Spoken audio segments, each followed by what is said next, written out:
Romanos capítulo 1, do 16 até o 25. Amém? Porque não me envergonho do Evangelho de Cristo, pois é poder de Deus para a salvação de todo aquele que crê, primeiro do judeu e também do grego, porque nele se descobre a justiça de Deus de fé em fé, como está escrito, mas o justo viverá pela fé. Porque do céu se manifesta a ira de Deus sobre toda a impiedade e injustiça dos homens, que detêm a verdade em injustiça. Porquanto o que de Deus se pode conhecer, nele se manifesta, porque Deus o manifestou. Porque as suas coisas invisíveis, desde a criação do mundo, tanto o seu eterno poder como a sua divindade se estendem e claramente se veem pelas coisas que estão criadas, para que eles fiquem inexcusáveis. Porquanto, tendo conhecido a Deus, não o glorificaram como Deus, nem lhe deram graças, antes, em seus discursos, se desvaneceram e o seu coração insensato se obscureceu. Dizendo-se sábios, tornaram-se loucos e mudaram a glória do Deus incorruptível em semelhança da imagem de homem corruptível e de aves, e de quadrúpedes e de répteis. Por isso também Deus os entregou às concupiscências de seus corações, à imundícia, para desonrarem seus corpos entre si. Pois estes mudaram a verdade de Deus em mentira, e honraram e serviram mais a criatura do que o Criador, que é bendito eternamente. Amém. Vamos ler juntos o 25? 1, 2, 3.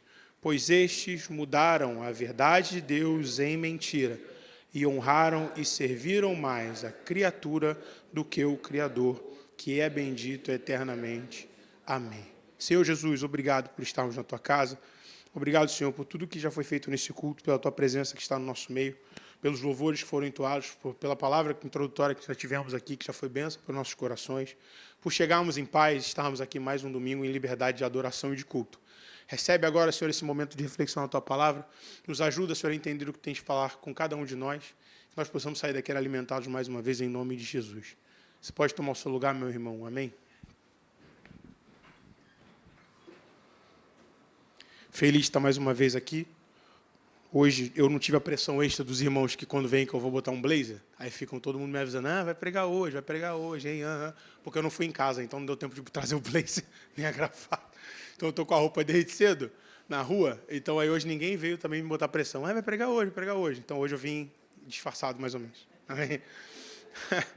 Então, queridos, a gente está lendo Romanos, então a gente sabe que o autor de Romanos é Paulo. E Paulo escreve aos gentios em Romanos justamente para trazer esse tema central que nós lemos aí, que o Evangelho como poder de Deus para a salvação das pessoas, né? Trazendo essa mensagem durante o livro de Romanos. Essa carta que foi escrita ali, endereçada aos cristãos em Roma, que era uma cidade cosmopolita, nós conhecemos Roma. Roma até hoje é uma cidade muito dominante, dominava o mundo daquela época. Naquela época, o Império Romano estava sendo governado por Nero. Então, economicamente, era um período de prosperidade imperial, só que também de desigualdade social. Então, existia, do ponto de vista também espiritual, muito paganismo, né? Um negócio muito voltado para o culto pagão, e a comunidade cristã não deixava de crescer mesmo assim, mesmo nessa realidade. Então, para esse texto que nós lemos aqui, existe um contexto por trás também.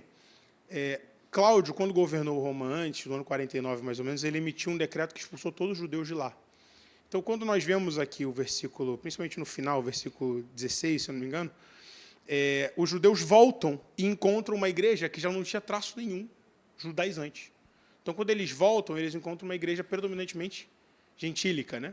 Então, isso faz com que eles tenham ali uma tensão também entre a igreja e aqueles que voltaram. A liderança já tinha mudado. É o versículo 16 mesmo que diz, primeiro do judeu e também do grego. É uma afirmação clara que coloca a igualdade ali, impede a igualdade, o judeu e o grego. Paulo deixa isso claro, estabelece isso. Então, a motivação desse texto que nós lemos era justamente denunciar o estado de pecado da humanidade e como que era necessário que o evangelho fosse esse poder realmente de salvação, de restauração, né?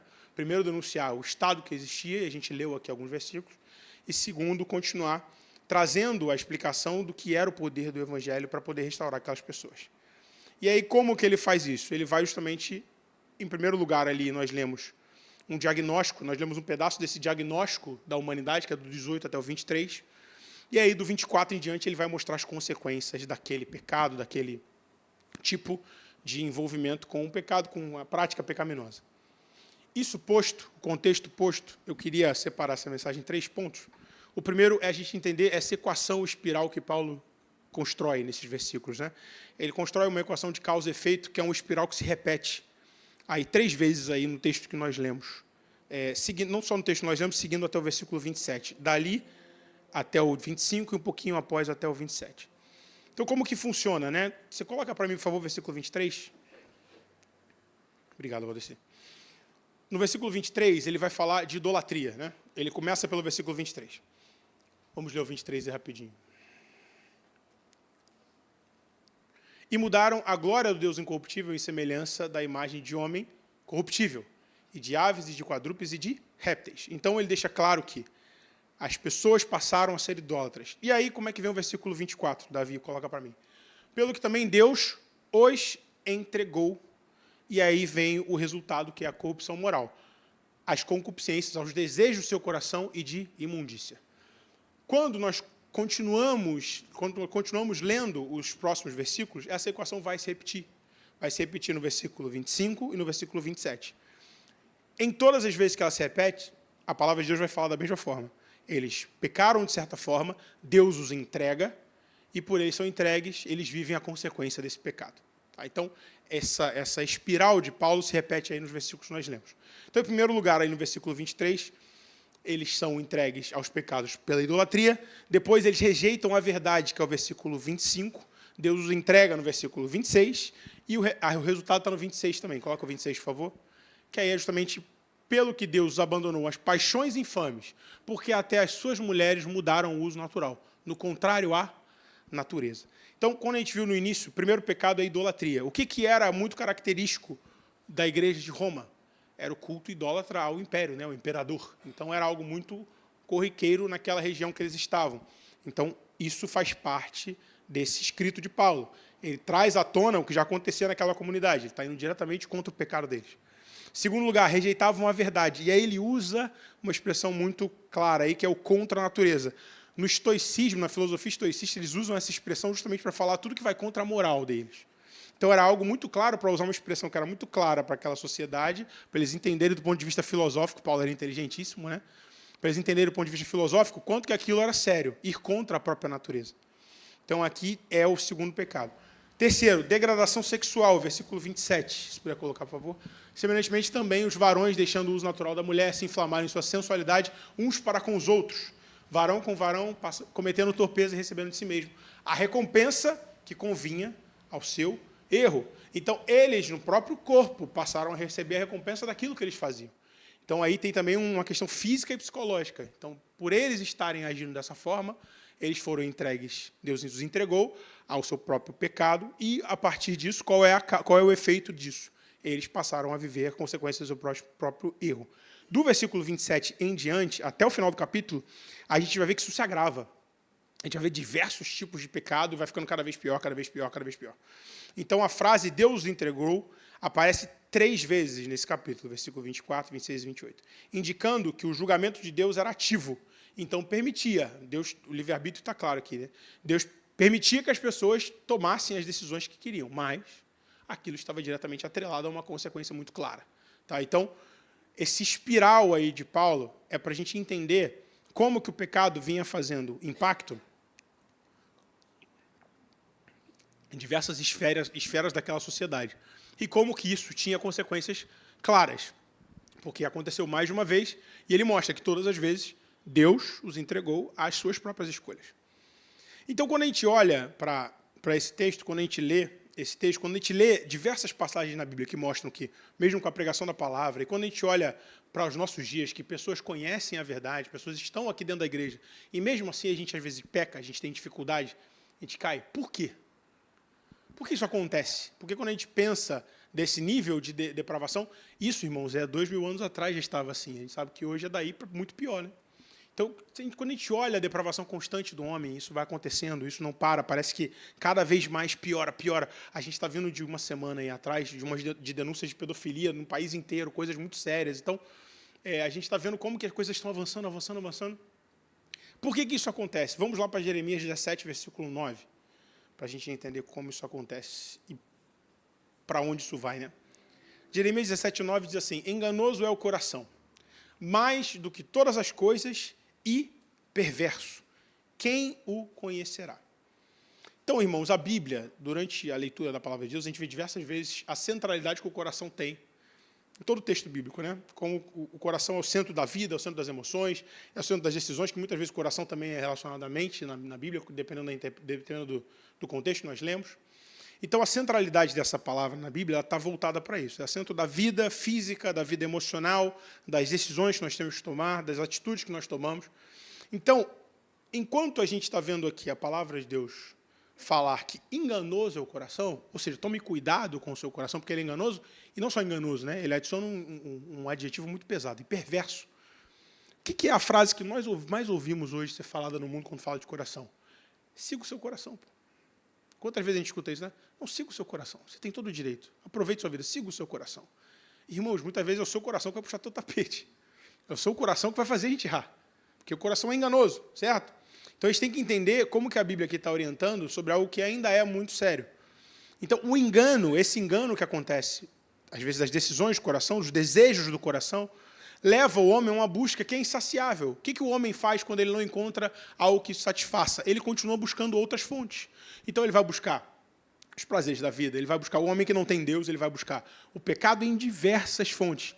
Só que ele vai começar uma jornada de algo que é infinito, porque ele não vai conseguir saciar esse desejo dele em vida.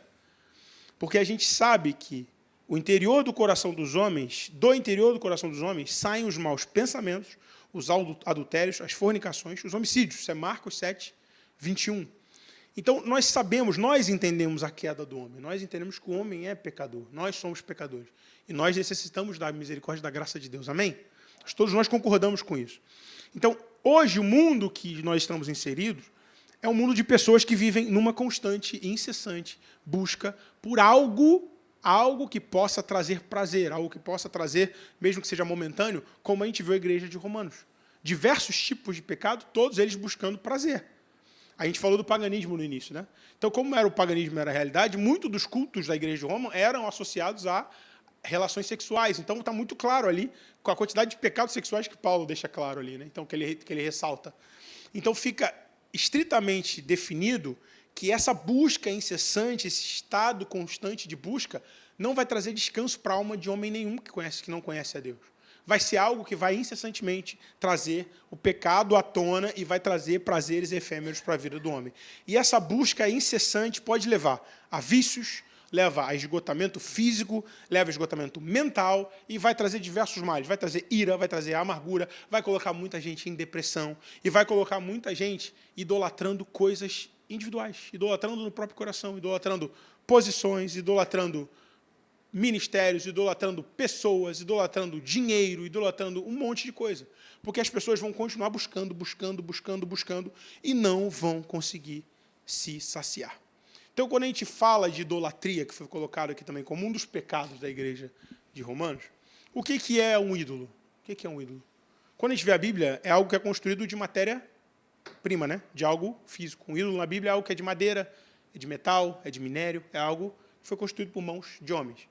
Tem um versículo que eu acho que é um texto, que é um dos textos, é um dos melhores textos da Bíblia para falar de quão absurda é a idolatria e de como Deus vê a idolatria, que é Isaías 44, do 12 ao 17. Eu vou ler só o 17, Isaías 44, 17. Que diz assim: então do resto faz um Deus, uma imagem de escultura, ajoelha-se diante dela e se inclina e roga-lhe e diz: livra-me porquanto tu és meu Deus. Antes, esse texto é muito interessante, que antes ele vem contando todo o processo de construção de um ídolo, para mostrar como é absurdo aquilo. Fala, olha, aquela pessoa vai lá, pega um pedaço de madeira, ela mesma, aí um pedaço de madeira que ela usa, parte ela bota para assar a comida dela, a outra parte, o resto, né? O resto ela pega, faz um ídolo, aí tem coragem ainda de pegar o ídolo, botar na frente dela, fala, me livra aí agora, querido, que você é meu Deus. E é algo absurdo, absurdo. Irmãos, isso é a realidade até hoje. Idolatria existe até hoje. Então, sempre é apresentado na Bíblia como algo absurdo e ilógico. Mas será que alguma dessas coisas que eu ressaltei, algumas coisas que nós temos no nosso dia a dia, não estão sendo colocadas em nossos corações acima de Deus? a gente acha impressionante o teor dessa passagem na Bíblia, que às vezes a gente acha absurdo. A gente já teve casos muito absurdos de idolatria e pastores evangélicos no Brasil. Os irmãos sabem o que eu estou dizendo. Teve muita coisa absurda acontecendo por causa disso. Mas será que a gente nunca colocou na frente de Deus, com idolatria, aprovação, conforto, segurança, sucesso, os relacionamentos que nós temos, os filhos, o ministério que nós exercemos? Será que isso em nenhum momento dos nossos dias, isso não ficou na frente de Deus? Será que a gente não teve um pouquinho de idolatria com algum desses aspectos? Será que não teve algum momento da nossa vida que algum desses aspectos aqui tomou o lugar de Deus? Então, irmãos, a gente tem que cuidar para não pecar, a gente tem que cuidar para não cair. Então, idolatria é substituir quem é digno de adoração. Somente o Senhor Jesus é digno de adoração. Então, quando nós fazemos isso no nosso dia a dia, por menor que seja, às vezes a gente não percebe essa atitude. A gente idolatra celular para caramba, todos nós, muitas vezes. Então, a gente tem que entender como isso é sério, porque é justamente substituir gestos, atitudes e afeições e colocar no alvo errado. Colocar tudo isso no alvo errado. E se a gente perceber uma coisa muito interessante, toda religião que é ligada à idolatria, ela tem alguma coisa que é passível de manipulação. Toda religião que é 100% idólatra, se você pensar, ela tem oferenda, ela tem poção, ela tem ritual, ela tem um encantamento. Por quê? Tudo aquilo é para a pessoa idólatra achar que é capaz de manipular o próprio Deus. Né? Ela fala assim, eu vou fazer dessa forma, que dessa forma ele vai me atender. E quantas vezes a gente não vê, infelizmente, esse tipo de coisa entrar na igreja? Tem que orar desse jeito aqui, que é desse jeito aqui que Deus vai te ouvir. Eu sou adolescente, nascido e criado na igreja. Ouvi diversas vezes o cara que vai batizar no Espírito Santo tem que ficar falando glória, glória, glória, tem que enrolar a língua. Pô, tem outros aqui que com certeza já ouviram falar nisso. Você vai para retiro, o cara não fala glória, que você vai enrolar a língua e vai começar a falar em línguas. Meu irmão, não tem ciência, não tem nada a ver. Mas por quê? Porque você está trazendo um ritual, trazendo algo, é um nível de idolatria, trazendo isso para dentro da igreja. Você está transformando alguma coisa que é muito séria em algo banal, algo finito, algo que perece, que um ídolo perece. Jesus vai voltar e esse tanto de imagem, essas igrejas, a gente tem agora briga de igreja aqui na Barra, né? A gente vai mais para frente ali, você vê que tem uma catedral aqui, aí a igreja católica abriu uma catedral de frente. Parece uma nave espacial, assim, né? Gigante. Então a gente hoje está tendo briga por espaço aqui de igreja. Isso tudo vai passar. Isso tudo vai passar. A gente não vai levar nada disso. Então, é um erro substituirmos esses gestos, atitudes, afeições e colocarmos isso no alvo errado. E isso, irmãos, tem acontecido constantemente. No mundo que nós estamos inseridos, a gente vê que as pessoas estão cada vez mais idólatras. E idólatras no trono do coração. Idólatras dentro de si. Quando a gente fala de trono, quantas pessoas sentam no trono? Uma pessoa, certo? Então, tem tronos no coração de cada um, tem tronos que as pessoas colocam no coração, que, irmãos, quem vai sentar ali e vai dominar é a bebida. Quem vai sentar ali e vai dominar é a fornicação. Quem vai sentar ali e vai dominar é a avareza e a ganância. E não adianta você achar que tem controle. Ele vai sentar ali no teu coração e vai dominar. Então, esse pecado de idolatria no coração é algo que cada vez mais tem trazido pessoas a, como eu falei, ira, depressão, angústia, amargura. E as pessoas estão cada vez mais quebradas. A gente vive uma sociedade quebrada. A minha mãe é psicóloga. Ela, depois da pandemia, ela não tem tempo mais sobrando de horas do dia, porque tem que atender todo dia, toda hora. Ela só não atende sexta-feira porque ela combinou com meu pai que não vai trabalhar sexta-feira, para ter um final de semana maior. Mas se deixar, ela fica de 8 às 8, como eu vi acontecer. Fui visitar ela e brinquei com ela. Eu falei, a senhora tem uma hora para marcar comigo, para eu poder ver a senhora? Porque eu estou aqui sentado na sala, mas a senhora está trabalhando, de repente a senhora me dá uma hora para eu sentar aí e falar com a senhora. Brinquei com ela porque ela ficou dias e dias e dias e dias trabalhando incessantemente. E eu gosto muito de conversar com ela para ver ela falar sobre os pacientes, sem entrar em detalhe. Mas ela fala, no geral, as pessoas estão quebradas. Psicologicamente, as pessoas estão quebradas. São pessoas que têm erros que, há anos atrás, parecia coisa simples de resolver, que hoje a pessoa não consegue abandonar. Não consegue abandonar a idolatria do coração, não consegue abandonar pecado, não consegue abandonar pessoas. Então, isso, irmãos, fica muito claro para nós quando a gente lê Romanos, vamos ler novamente, 1, 21 ao 23. Porquanto, tendo conhecido a Deus, não o glorificaram como Deus, lhe deram graças antes em discursos, se desvaneceram, e o seu coração insensato se obscureceu. Dizendo-se sábios, tornaram-se loucos. E mudaram a glória do Deus incorruptível em semelhança da imagem do homem corruptível, e das aves, e dos quadrúpedes e dos répteis. Então isso fica claro, o erro claro que tinha ali. Então, nessa idolatria que acontece no coração, nós que conhecemos o poder de Deus para salvar, o poder de Jesus para libertar, nós temos a decisão de quem colocar ali. Nós somos libertos em nome de Jesus, amém, irmão? Nós somos libertos. Então, nós temos essa decisão.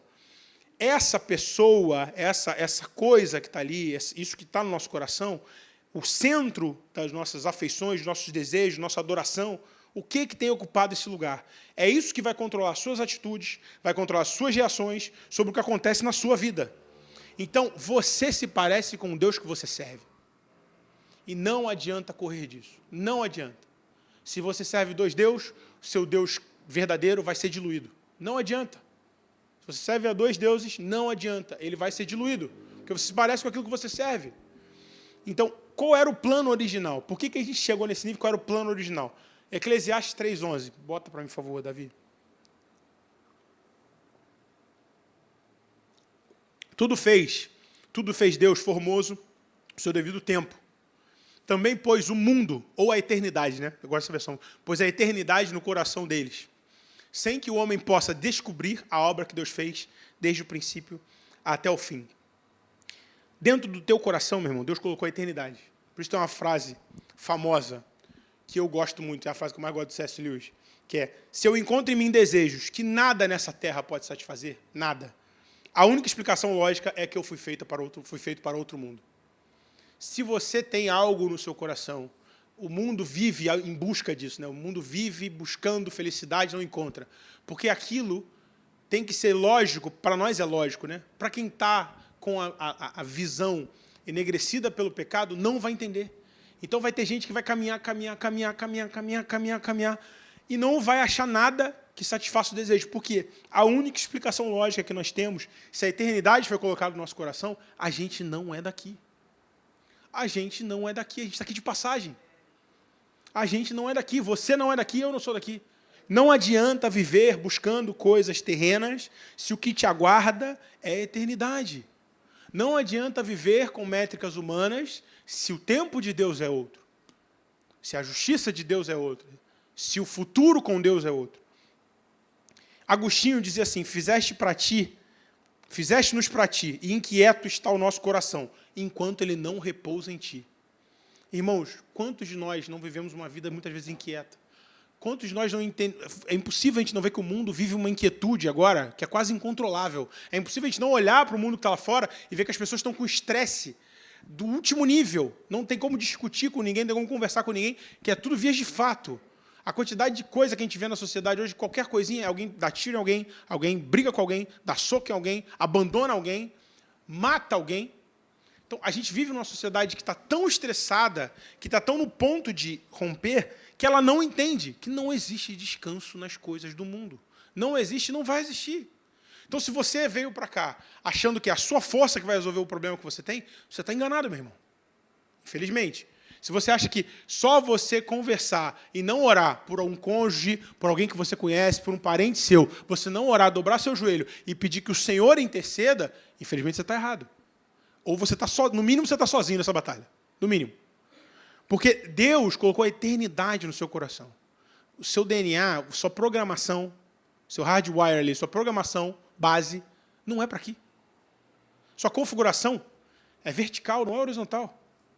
Não adianta a gente buscar subterfúgios, a gente buscar tentativas, a gente buscar coisas do mundo, nada vai se comparar à presença de Deus em nós. Não há nada melhor que meu Deus. A gente cantou aqui, amém? Não há nada melhor. Então, queridos, inclusive, eu li a frase de Agostinho falava aqui também uma frase muito boa dele, ele dizia que o pecado é uma ordem errada dos amores, né? É justamente uma desorganização dos amores. Você está amando a coisa errada. Você está colocando coisas erradas na sua frente. Você está amando pessoas erradas, coisas físicas, posições. Isso vai fazer cada vez mais que a gente se afaste de Deus e a gente fique inquieto. A gente entre no estado de inquietude constante. Eu falei que o desenho original é Eclesiastes 3:11. E quando a gente vê, a gente vai um pouquinho mais para trás, a gente lê, vai para trás, no Antigo Testamento vai para frente, mas quando a gente lê também Gênesis, a gente sabe que no Jardim do Éden, Deus não deu ao homem somente vida, né? Ele deu ao homem também o prazer de sentir, desfrutar, de ter prazer nas coisas do mundo, né? Então, Mateus, poxa, está falando aí que ninguém pode aproveitar nada? Não, não é isso, meu irmão. Você tem todo o direito de ter um bom casamento, aproveitar a companhia dos seus irmãos aqui, estar aqui num momento agradável, certo? A gente tem um momento de comunhão, todo culto, a gente levanta, aperta a mão, abraça, conversa, ri, dá risada junto, passa momento junto, come bastante junto, porque a gente gosta de comer bastante, amém? Come bastante junto, a gente passa momentos agradáveis na presença do Senhor. Então, a gente pode, sim, viver uma vida com muitos prazeres, mas isso não pode ser o centro da nossa vida, isso não pode virar um motivo de adoração, entende? Tem uma linha tênue aí, muito clara. E dentro de nós, a gente tem que entender que essa capacidade de sentir, desfrutar, ter prazer em algo bom, ela foi colocada por Deus, na criação do homem. Por quê? Para amar a Deus acima de todas as coisas.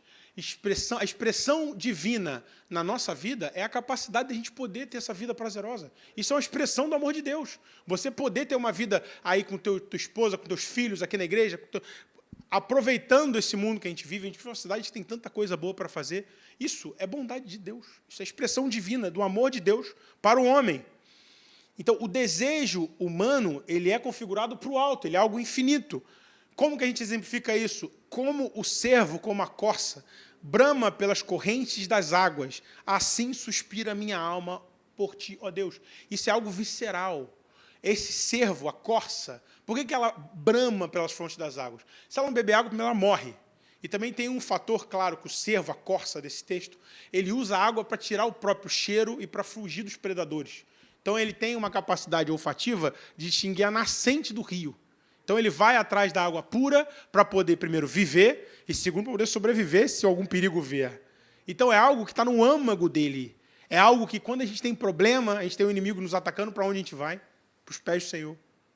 Quando a gente vê que o inimigo está vindo, qual é a fonte que a gente vai? A gente vai para os pés do Senhor.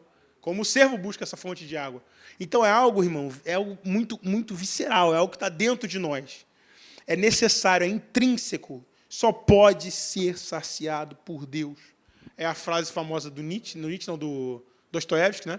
Que todo homem tem um buraco do tamanho da presença de Deus na alma. Então, é muito claro, todo homem tem esse buraco, e vai ter gente que vai ficar a vida inteira procurando preencher com qualquer outra coisa. No mundo busqueis e não preencheu-me, né? A gente cantou isso aqui agora, a letra da música também. Tem muitas coisas vazias sendo colocadas no lugar desse buraco, dessa lacuna. Então, o ser humano, querido, você, nós, fomos programados para o amor de Deus, o amor divino. Se nós não amarmos a Deus acima de tudo, nós, infelizmente, vamos tender a amar as outras coisas como se Deus fosse. E isso vai trazer destruição para as nossas almas. Então, a inquietação da alma fora de Deus é a mesma de um corpo fora do seu lugar natural. Seu lugar natural é descansando no Senhor. Se Deus te criou com a eternidade no coração, o seu lugar é descansando nele. Não é passando noites em claro sem saber o que fazer, é confiando nele. É olhando para ele como alvo da sua adoração. Vai continuar sendo uma lacuna se você continuar preenchendo com coisas que não são de Deus. Então, é claro que existe uma lacuna que às vezes é feita pelas dificuldades da vida, né? Às vezes a vida faz buracos na gente, né? Que é difícil de lidar. Meu irmão, está aqui o manual do fabricante, está aqui na tua frente. Entenda que você foi feito para aquilo que nós chamamos de Eclesiastes. A eternidade está dentro de você. Você foi feito para o alto. Você vai ter uma vida horizontal? Vai ter. Você tem que impactar as pessoas na sua vida horizontal. Mas você foi feito para a eternidade. Então, se a gente entende isso, a gente começa a entender que não existe lugar de adoração no trono do nosso coração que não seja do Senhor, amém? Não existe, não existe. Coloca aí na sua mente aí, se tem alguma coisa, vamos orar para ser derrubado em nome de Jesus, amém? Então, como a gente combate a idolatria do coração, a idolatria nas nossas vidas? 2 Coríntios 10, 4 e 5. Coloca para mim, Davi, por favor. Porque as armas da nossa milícia não são carnais, mas sim poderosas em Deus, para a destruição das fortalezas, destruindo os conselhos e toda a altivez que se levanta contra o conhecimento de Deus, e levando cativo todo entendimento à obediência de Deus. Levando cativo todo entendimento à obediência de Deus. Levando cativo todo entendimento à obediência de Deus. Levando todo pensamento, todo desejo, tudo que você pensa, tudo que você imagina fazer, Tudo isso levando à obediência de Deus. Como? Volta lá ao versículo 4. Porque as armas da nossa milícia não são carnais. Querido, é orando, é buscando ao Senhor, é lendo a palavra de Deus, é ouvindo o Espírito Santo. É assim que você vai vencer. É colocando cativo tudo aquilo que você tem na sua mente, todos os desígnios no seu coração. É colocando cativo a obediência de Deus. É assim que a gente vence. Não é difícil. É difícil quando a gente tenta sozinho. É difícil quando a gente tenta fazer com as próprias forças. Se a gente lê a palavra do Senhor, orar, estar na igreja, não é difícil. Porque é só você cumprindo o que Deus te criou para fazer. É só você estando na presença dele. E é aí que você preenche as lacunas da sua vida. Não é lá fora. Não é lá fora. Quanto crente está desigrejado, meu irmão, e acha que está melhor porque, não, a igreja, eu já ouvi isso muito, a igreja é falida, a igreja é feita por homens. Infelizmente está endemoniado, infelizmente está oprimido.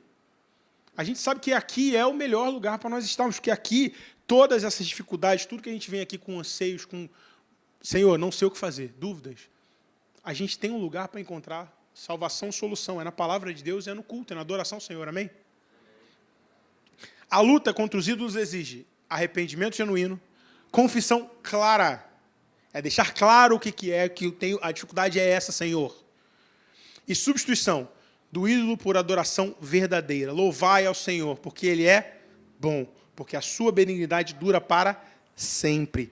O problema pode vir, ele vai ter tempo determinado. Eu estava hoje de manhã dando uma aula sobre Esmirna, na igreja de um pastor amigo meu, e o texto de Esmirna fala lá que o seu sofrimento, você vai ser preso sim, mas o sofrimento vai durar 10 dias. Então Deus, quando fala para Esmirna, fala, olha, segue paciente, te aguarda é a coroa da vida, ser fiel até a morte. Só que o seu sofrimento, 10 dias. Então, irmão, você está sofrendo? Tem data de validade para esse sofrimento. Vai acabar, vai passar. Vai passar. Louvai ao Senhor, porque Ele é bom. E a sua benignidade dura para sempre. Ela não vai acabar, ela vai transpassar tudo que vier na sua vida. Qualquer problema. Em nome de Jesus, entenda isso. Para você parar de depender de si e confiar cada vez mais em Deus. Então, como nós combatemos a idolatria do nosso coração? Arrependendo de forma genuína, se arrependendo de forma genuína e tendo uma confissão clara e substituindo esse ídolo, tirando ele dali e colocando algo verdadeiro, uma adoração verdadeira ao Senhor Jesus. O que nós podemos fazer, né? O que fazer nessa aplicação prática para as nossas vidas? Primeiro, ser honesto e nomear aquilo que a gente tem dificuldade. Colocar diante do Senhor, nomear claramente. Senhor, isso aqui eu não consigo. Meu ídolo é esse. E aí, quando a gente entender o que é, como que a gente vai se aconselhar? No Evangelho, na palavra de Deus. Na multidão de conselhos também a sabedoria, amém? Você tem muita gente aqui que pode te ajudar. Você tem muito irmão aqui que só o trocar ideia, o desabafar, o falar, né, traz refrigério à alma. E existe realmente, a igreja é para isso também, né?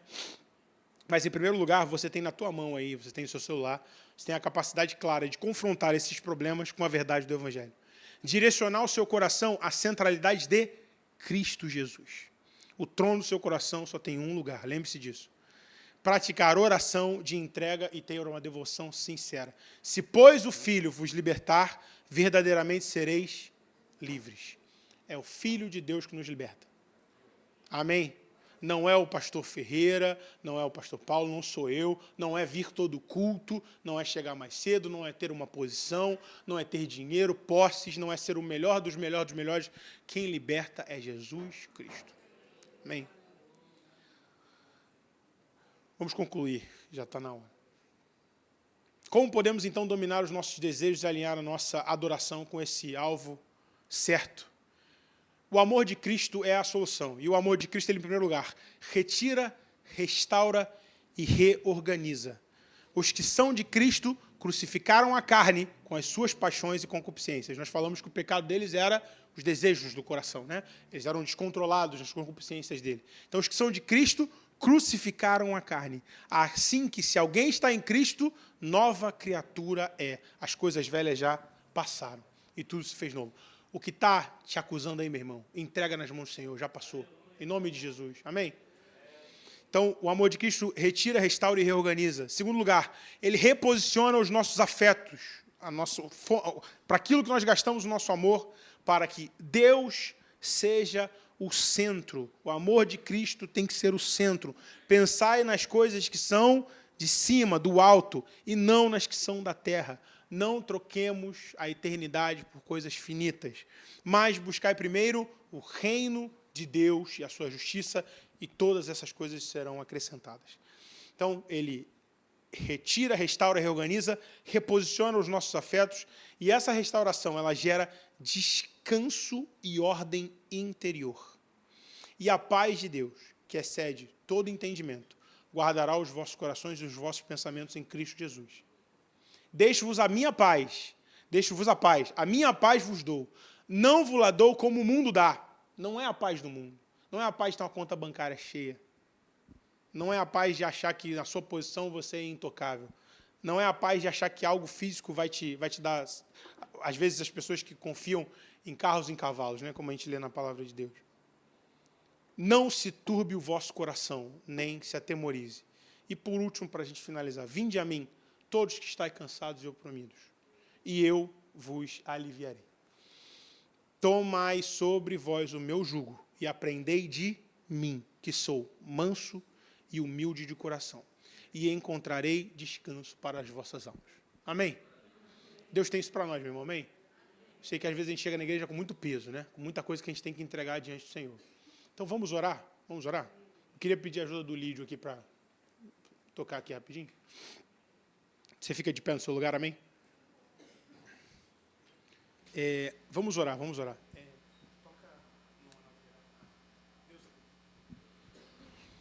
Então, vinde a mim, todos que estáis cansados e oprimidos, eu vos aliviarei.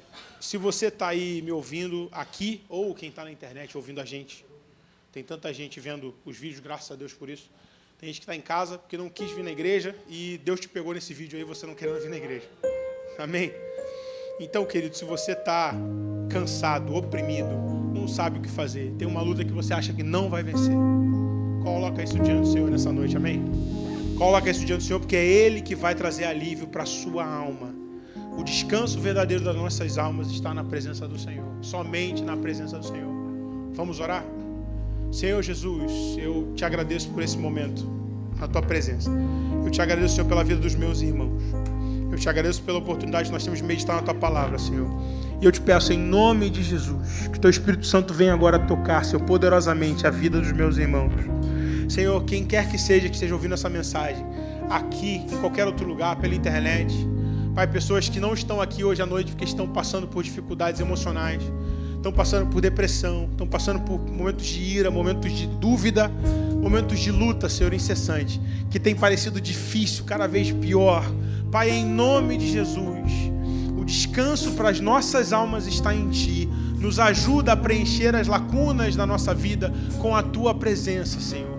Senhor, em nome de Jesus, vem com o Teu poder, vem com o Teu Santo Espírito na vida dos meus irmãos. Traz refrigério para as almas, Senhor. Traz, Senhor, uma consciência clara de onde temos errado, o que temos feito que não Te agrada, que nós possamos entregar, Senhor, em nome de Jesus, na Tua presença. Nos perdoa, Senhor, pela nossa falta de fé. Nos ajuda a entender, Senhor, a Tua mão poderosa é capaz de fazer tudo, mudar tudo, transformar tudo, trazer libertação em nome de Jesus. Pai, traz, Senhor, em nome de Jesus, novidade de vida para pessoas que entraram aqui achando que não tem mais o que fazer, que acabou. Traz, Senhor, em nome de Jesus, uma estratégia do alto, Pai. Faz, Senhor, faz-se presente na vida dos meus irmãos.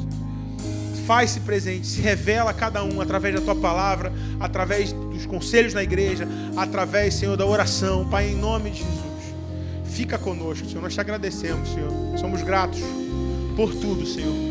Traz em nós a paz que sai de todo entendimento todos os dias, em nome de Jesus. Vamos cantar mais uma vez para finalizar? Não há nada melhor, não há nada melhor, não há nada melhor que meu Deus. Cante mais uma vez, não há nada. Não há nada melhor, não há nada melhor, não há nada melhor que meu Deus. Glória a Jesus.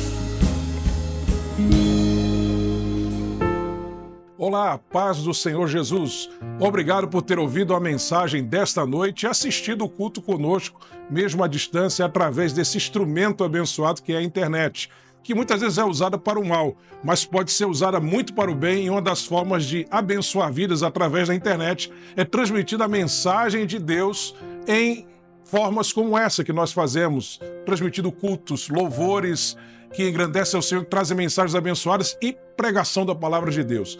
Se foi bênção para a sua vida, entre em contato conosco para nos informar através de nossas redes sociais, através das informações que nós oferecemos aqui nos vídeos, de forma de contactar-nos.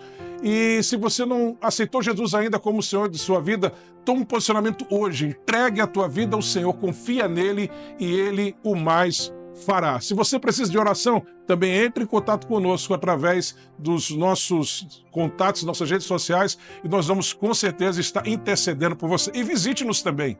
Visite a Assembleia de Deus do Recreio. Aqui é um espaço onde nós adoramos a Deus e vivemos como família do Senhor. E é uma igreja de portas abertas, onde você com certeza vai poder encontrar uma palavra de Deus e um direcionamento divino para a tua vida. Que Deus te abençoe mais e mais.